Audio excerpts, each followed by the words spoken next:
Hey there, first grade. Today I need to teach you how to use oil pastels. The first thing I do is I finish my drawing of my animal. I finish with my pencil and I do not color in my drawing. I only draw line. Then I go pick up a box of oil pastels and I open the oil pastels. Sometimes it can be a little tricky and hard. And I set the oil pastels on my table between me and one other person because two people can share one box of oil pastels. Now you can see I've already started on this cat a little bit, and I've been using this orange. So here's how I use oil pastels. I take one orange oil pastel and I trace on top of the pencil line. I'm not pressing hard because we all know that if I press hard, my oil pastel will break. And then I trace a second time. And I do this to make it darker. Sometimes I do it 3 times.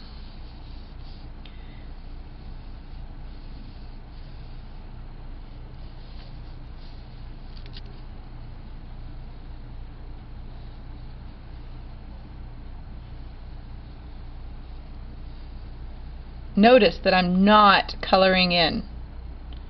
Do not color in your animal today because next week I'm going to teach you how to use watercolor paints, and if you color in, then there won't be a place for you to paint. So when I'm done with this one, I stick it back in the box and I pick up the next color and I trace on top of the line. 1 time, 2 times, and 3 times if you want, but 2 times is good enough on that one.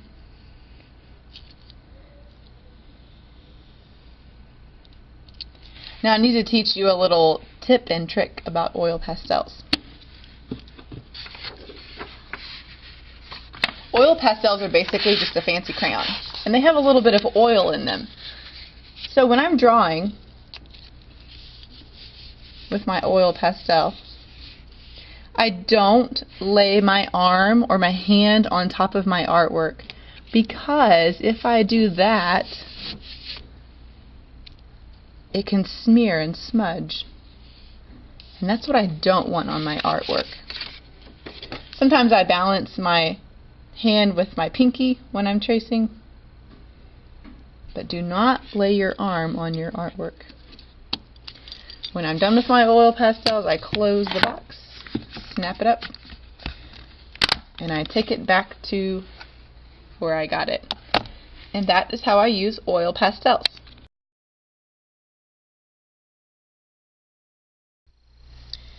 Now I'm going to teach you how to use watercolor. When I use watercolor, I get my station set up with my paints and my cup of water with my brush, and I get my brush a little bit wet and I hold my brush on the grip. And when I tap off the water, I don't tap it hard like this. I tap it nice and soft and maybe even rub it off on the edge a little bit.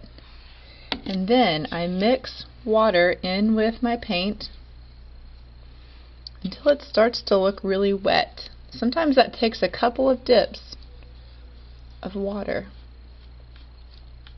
There, that looks good. Now I'm going to make sure I dip my brush and get it soaking with color. And I hold my brush on the grip and I paint. Always make sure you keep, I always make sure I keep enough water on my paintbrush. If I don't, it starts to dry out.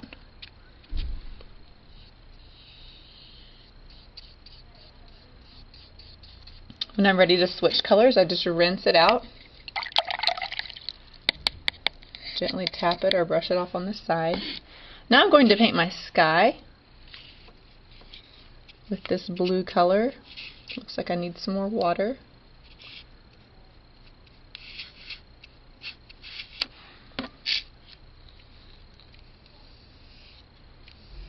I'm being super careful not to get into the orange part because I don't want my orange and my blue to mix.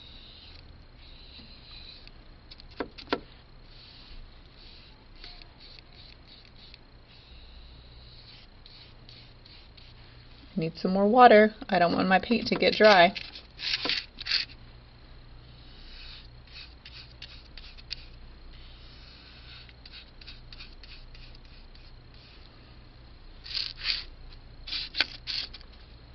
Notice how I'm painting all of my paper. I'm not leaving any white space, because artists don't leave white space, not even in the sky.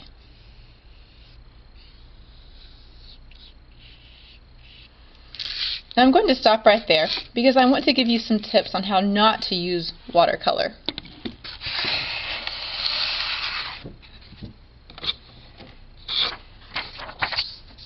Here's how I don't use watercolor. I don't get a whole bunch of water and paint and make a big blob, because it doesn't look good and it will take forever to dry. That's what I don't do. Also, this is what I don't do. If I just stick my brush in the paint with no water and try and paint, it just looks really sloppy. That's what I don't do. I want to make sure that I have enough water in my paint and that I can paint nice and smooth. This is what I don't want, and this is what I don't want. This is what I want. And that is how I use watercolor paints.